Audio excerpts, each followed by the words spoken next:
Hello everyone and welcome back to the NSB channel. In today's video is episode 3 of this mini-series. Once again, I say this at the beginning of every single episode, you need to make sure you go ahead and check out the previous episodes. Their links will be down below as part of this series. It will make more sense if you just watch them all the way through. But for this episode, we're going to be touching on proxies and servers. Quickly before we go ahead and continue with the rest of this video, if you guys want to check out NSB, I will be using this for the entirety of the series and every single episode within it, so make sure to go ahead and check that out. The link will be down below. The first section I do want to cover in this video is proxies. Let's begin this section by giving you a definition of proxies. Proxies are essentially an IP address very similar to the IP address you have on your internet service provider that you use in association with your tasks. Now you might be asking yourself, why would I ever think about using proxies? And here is why people that do bot tend to use proxies with their tasks. The first reason is that when you're botting a website, if they see there's lots of traffic coming from one IP being your home IP, they can simply ban that IP and then you won't be able to go ahead and bot it. So if you're using a mass amount of IPs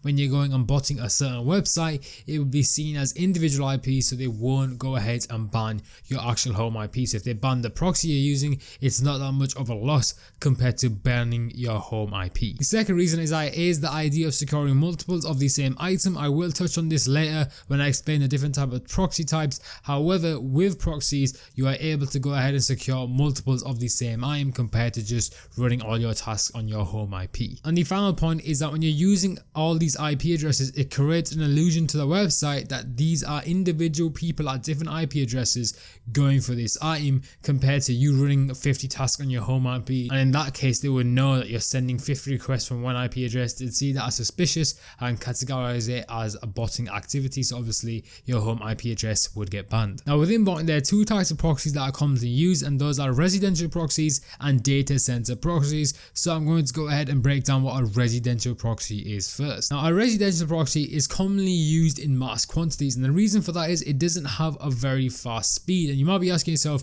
why would I use proxies that aren't fast? And simply because these type of proxies, residential proxies, are often used for splash page types of releases. So when you're in the splash page, speed does not matter too much because you're all going in there. So in that case, you need to make sure you have more entries within the splash page, so there's a higher chance of you being chosen. So utilizing residential proxies is better than just having fast proxies. So what happens is companies within the community tend to distribute residential proxies through gigabyte plans. So you go ahead and buy a plan, you generate a mass amount of proxies. You can generate as many as you want. However, how much data those proxies use will obviously take off the gigabyte you bought on your plan. Now the next type of proxy I do want to talk about are data center proxies. Now data center proxies reside within data centers, it's in its name, and they're not affiliated with an ISP, which is an internet service provider. They are commonly used for first come first serve releases, and you don't really utilize them for splash page types of releases. And the reason why is because they have insanely fast speeds. When you go for a first come first serve type of release, you want to be the fastest one to check out. So solo proxies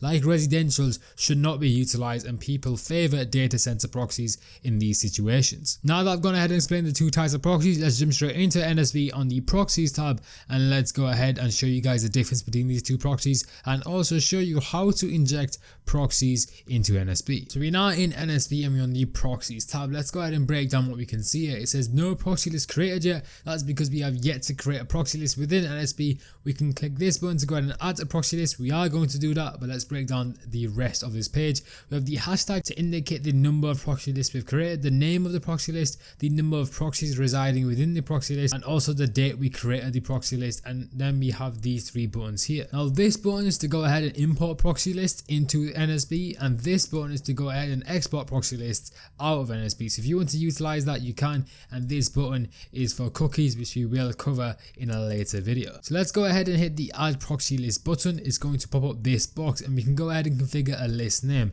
So for the purpose of this video, I'm going to call it video test proxies like so, and I am done. That is the name of it that will appear over there. Then I can go ahead and paste my proxies in here, and we actually have the close button, latency check, and submit. So a latency check is to go ahead and check the speeds of the proxies so they're up to par with your expectations. Now I have two types of proxies here, which is the residential and data center proxies. Now if you guys remember earlier in the video, I mentioned that residential proxies are often slower and data center proxies are often faster. So let's go ahead and enter both of them in here and see the speed difference. So I'm going to go ahead and put in my my data center proxy on the top line is blurred out, but I'm just letting you guys know the data center proxy is in the top line, and then I'm going to grab my residential proxy and go ahead and put it on the second line. So make sure you guys remember that data centers at the top and residentials at the bottom. Then I'm going to hit the latency check button, give it a moment, and as you guys can see, the data center proxy is much faster. You can go ahead and retest both your proxies if you wish by hitting the latency check button,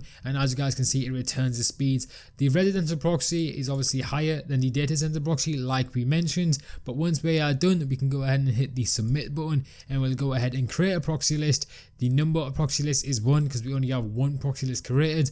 The name of the proxy list is video test proxies. The number of proxies residing within the proxy list is 2. The date created is July 21st 2020, which is the date I am recording this video, and I have the pen button to go ahead and open this up and edit the proxy list if I wish to do that, and then I can delete the proxy list if I wish. Now that I've gone ahead and created my proxy list, I can use it in association with my tasks on the task page. But before we go ahead and end off today's video, I want to touch upon servers. Now a server is very similar to your home PC. If you connect to a server using the remote desktop connection app on your computer, once you go ahead and connect, it will look exactly the same depending on your configuration of your OS. It will look very similar to your actual computer that you have at home. So now you might be asking yourself, why am I utilizing a server? Why am I paying X amount for these servers? And I'm going to go ahead and explain why. Now the first reason is that your PC at home might not have the best specifications to run the bot, and also if you're running multiple bots, it might not have the best specifications for that. So it is a good idea to go ahead and utilize a server so you can go ahead and split up your bots. The second reason is that the bandwidth and the network capabilities within servers are very powerful. You will get amazing upload, amazing download, and amazing ping, which goes ahead and helps your tasks when you are running for drops. So what I'm going to go ahead and do is log onto my server, go onto NSB, and also show you the network capabilities of a server. So I have the remote desktop connection application open on my Windows computer. I'm going to go ahead and put in the computer here, which is the IP address of the server. I'm going to hit the connect button, give it a moment. I've obviously blurred out the appropriate things here. I'm going to go ahead and grab my password, put my password in here, hit the OK button. It's going to go ahead and secure connection here, give it a moment. And as you guys can see, like I said, it emulates a regular computer that I can use that is very similar to my PC at home. Now, like I mentioned before, the network capabilities of a server are very good. I'm getting like 630 download here, which on my personal computer with my own internet connection, I wouldn't be able to get. My ping is 24 milliseconds, which is also very good. Let's wait for our upload to pop up here, give this a moment. It's nearly touching 1 gigabyte of upload, so you can clearly see the network capabilities are clearly superior compared to using a regular setup at home. And like I mentioned earlier in this video, this operates like a normal desktop. So if I want to go ahead and activate NSB and use it on a server, I can go ahead and utilize the network capabilities, use all my proxies in here, and overall have a faster setup compared to running at home. So that is going to go ahead and conclude today's video. If you guys enjoyed, please drop a like, subscribe. If you guys are new, check out NSB, the link will be down below. If you guys want to go ahead and check out episode 4, the link will be down below. I'll catch you guys there.